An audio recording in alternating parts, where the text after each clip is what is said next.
परिसमाप्त्यर्थम् आदौ महागणपति पूजां करिष्ये तन्नो दन्दे प्रचोदयात् मंगलमूर्ति महागणपतये नमः शुद्धोदक स्नानं समर्पयामि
இந்த ஹோமம் தான் ரொம்ப ரொம்ப விசேஷம். இந்த கோயிலை பொறுத்த வரைக்கும் இந்த கும்பாபிஷேகம் முடிஞ்சவொன்னா வாராய்க்கு இப்போதான் முதல் முறையாக இந்த மகாசண்டி அப்படி என்று சொல்லக்கூடிய அனைத்து வித அத்தியாயங்களையும் சேர்த்த ஒரு ஹோமம் நடைபெறுகிறது.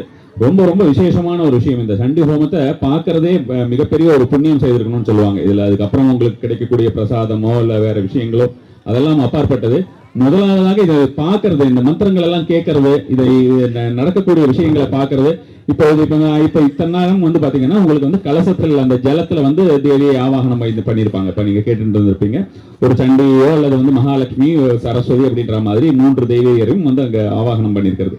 ஸோ இப்போ என்ன பண்ணுவாங்க அப்படின்னு பார்த்தோம்னா அக்னியில் ஆவாகனம் செய்வார்கள். அக்னியில் வந்து சாட்சாத் அந்த தேவியை வந்து ஆவாகனம் செய்துவிட்டு அவங்க அங்க இருக்கிற மாதிரியான ஒரு விஷயமா ஒவ்வொரு அத்தியாயம், அந்த அத்தியாயம் அதாவது கிட்டத்தட்ட 13 அத்தியாயங்கள் இருக்கின்றன. அந்த ஒவ்வொரு அத்தியாயம் முடிந்தவுடனும் அந்த ஒவ்வொரு அத்தியாயத்திற்காக விசேஷமாக சில பொருட்கள் வந்து உங்களுக்கு அங்க அர்ப்பணிக்கப்படும். ஸோ இதெல்லாம் பார்க்கறது வந்து ரொம்ப ரொம்ப ஒரு மகா புண்ணியம் என்று சொல்வார்கள். ஸோ இந்த ஆடி அமாவாசை அப்படின்றது இந்த பித்ருகாரியங்களுக்கு எவ்வளவு முக்கியமான ஒரு விஷயம் அப்படின்றத பத்தி எல்லாம் நம்ம வந்து இந்த வீடியோலாம் நிறைய சொன்னோம். அதெல்லாம் நீங்க கேள்விப்பட்டிருப்பீங்க. உங்க வீடுகளையும் எல்லாம் முடிச்சுட்டு தான் வந்திருப்பீங்க. அடுத்ததாக இப்போ வந்து இறை காரியம் அப்படிங்கிற மாதிரியான ஒரு விஷயம்.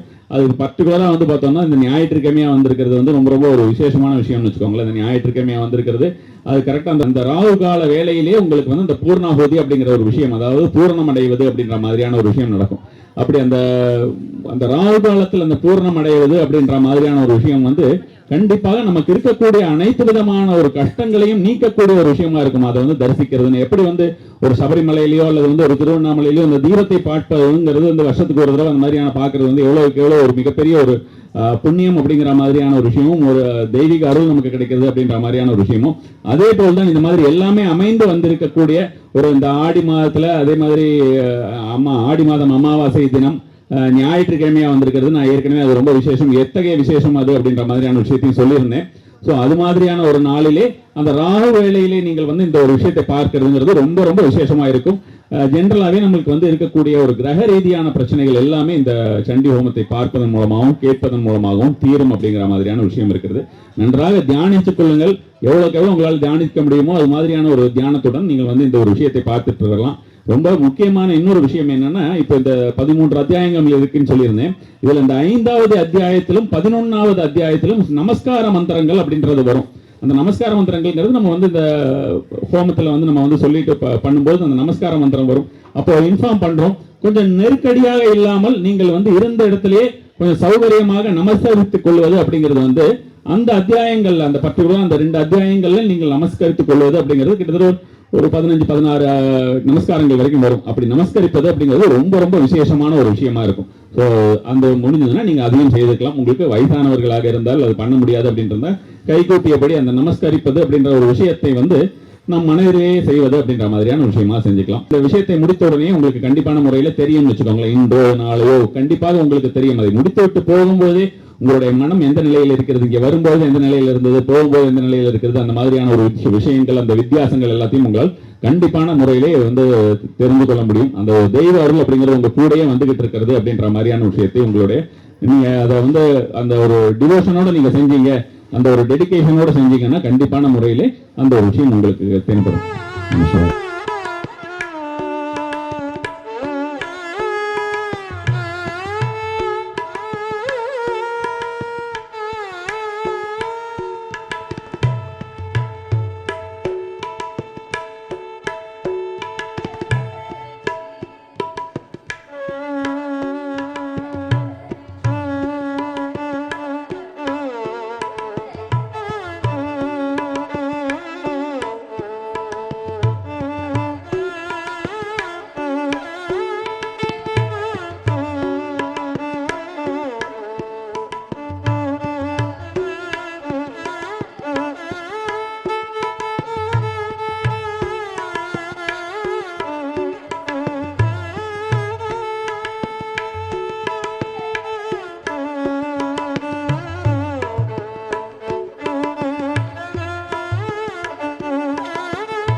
இந்த கடைசியா செய்த இந்த 12, 13 அத்தியாயம் இருக்கு இல்லையா, அது வந்து இந்த பலஸ்ருதின்னு சொல்லுவாங்க. அதாவது ஒரு விஷயம் செஞ்சோம்னா அதுக்கு என்ன பலன் கிடைக்கும், பெனிஃபிட்ஸ் அப்படின்ற மாதிரியான விஷயம் சொல்லுவோம் இல்லையா, அந்த பெனிஃபிட்ஸ் அப்படின்ற மாதிரியான விஷயத்தை தான் இத்தனை நேரம் வந்து அந்த 2 அத்தியாயங்களாக படிச்சுக்கிட்டு இருந்தாங்க.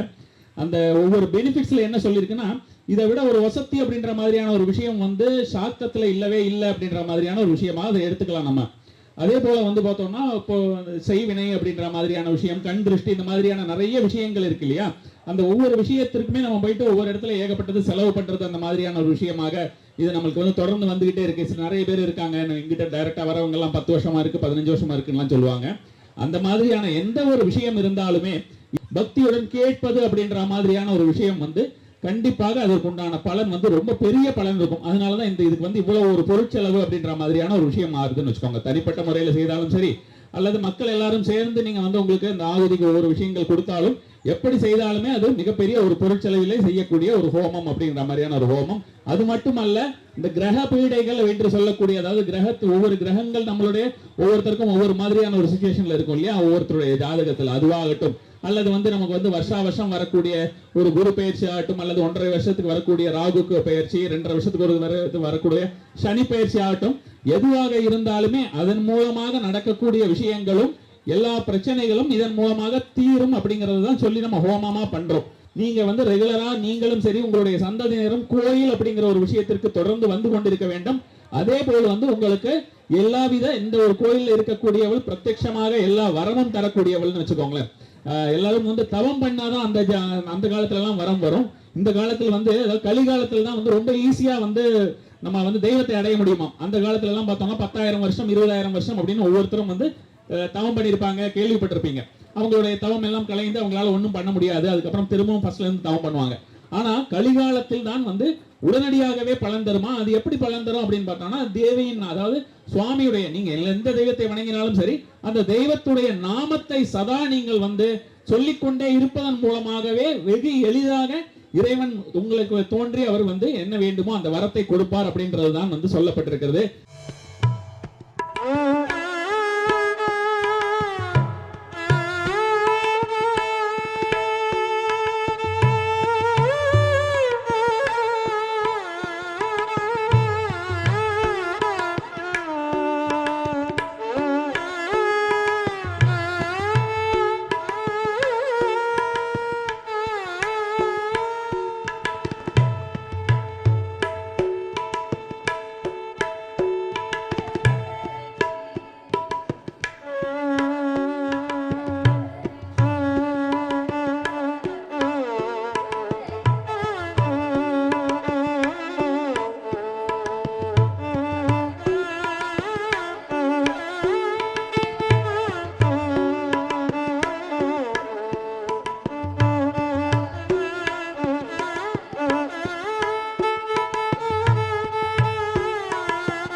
நீங்க கண்டிப்பான முறையில இதை செஞ்சு முடிச்சுட்டு கால்களை கழுவி கொண்டுதான் வர வேண்டும். ஒண்ணு.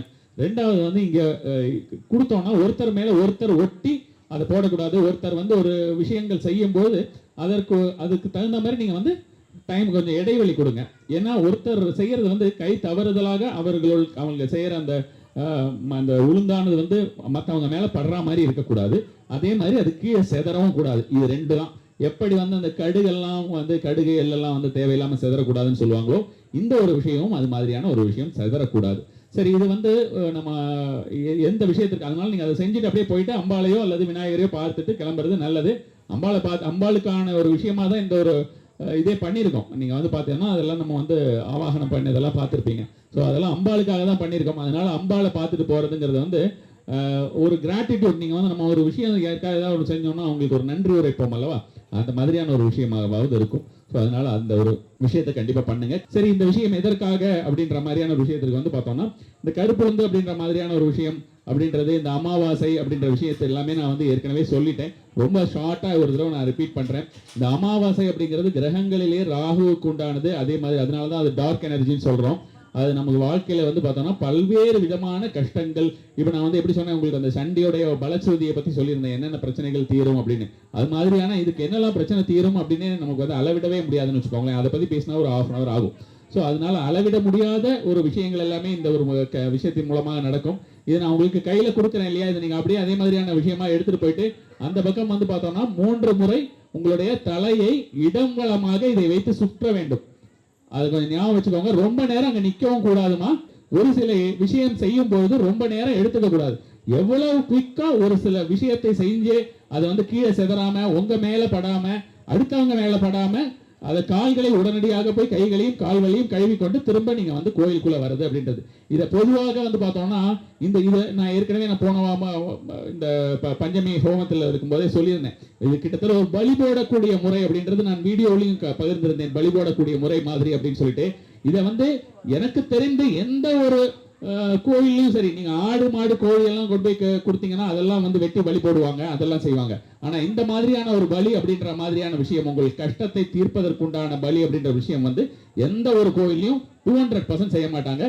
அது வந்து இந்த ஒரு கோயிலே நாம் வந்து பர்டிகுலரா அதற்கான இடத்தை தேர்ந்தெடுத்து உடனடியாக அதை நடக்க வேண்டும். இது வரைக்கும் நீங்க வந்து நீங்களும் பல கோயில்களுக்கு போயிருப்பீங்க. ஏதாவது ஒரு கோயில்ல இந்த மாதிரி செய்யலாமா, இந்த மாதிரி ஏதாவது ஏற்பாடு செஞ்சிருக்கா அப்படின்னு கேட்டுங்க. நீங்க ஒரு 1000 வருட கோயில்களுக்கு போனால் கூட அதுல 2 தலைமுறை 3 தலைமுறை செய்யக்கூடிய அந்த தெய்வத்திற்கு பூஜை செய்யக்கூடிய அந்த பிரீஸ்ட்லாம் இருப்பாங்க. அவங்க கிட்ட கூட கேட்டு பாருங்க. அல்லது புது கோயில்கள்லயும் இந்த மாதிரி ஏதாவது ஒரு விஷயம் இருக்கான்னு கேளுங்க. எந்த ஒரு கோயிலையும் செய்ய மாட்டாங்க. காரணம் வந்து என்னன்னா, அவர்களுடைய கோயிலுக்கு ஏதாவது ஒரு பாதகம் அதனால் வருமோ அப்படின்ற மாதிரியான ஒரு விஷயமாக எல்லாருமே நினைப்பாங்க. அதை நினைக்கிறதும் வந்து நியாயமானதான். அதை மீறி நான் எப்படி செஞ்சேன் அப்படின்ற மாதிரியான ஒரு விஷயமாக நீங்க கேட்கணும் அப்படின்னு உங்களுக்கு எண்ணம் தோன்றியது என்றால், இந்த தேவியுடைய சக்தி வந்து அந்த மாதிரி. எனக்கு அவளை பத்தி என்னால் நன்றாக நான் உணர்ந்திருக்கிறேன். எனக்கு 100% தெரியும். இந்த அம்பாளுடைய சக்திங்கிறது வந்து எல்லா விஷயத்தையும் பொசுக்கக்கூடிய ஒரு சக்தி பெற்றவளாக தான் நீங்க இருக்கிறாள். அந்த தைரியத்துல அவகிட்ட அனுமதி வாங்கிட்டு தான் உங்ககிட்ட இந்த ஒரு விஷயத்தையே நான் போன மாசம் சொன்னேன். ஸோ அதனால கண்டிப்பான முறையிலே உங்களுடைய விஷயங்களும் அனைத்துமே நல்லபடியாக தீரும். எந்த ஒரு மனசுல விஷயமோ அந்த ஒரு விஷயத்தை வச்சுட்டு இதை நீங்க செய்யக்கூடியது ரொம்ப குவிக்கா, இது ரொம்ப நேரம் உங்க கையில வச்சு நீங்க செஞ்சுட்டு இருக்க கூடாது. அந்த ஒரு விஷயத்தை ஞாபகம் வச்சுக்கோங்க. உங்களுக்கு ஏதாவது புரியலைன்னா இப்பவே கேட்டுடுங்க. புரியாம அங்க போய் நீங்க நின்றுட்டு இருக்க கூடாது. இதுல யாருக்காவது ஏதாவது புரியாத விஷயங்கள் இருக்கிறா இதுல சொல்லுங்கம்மா.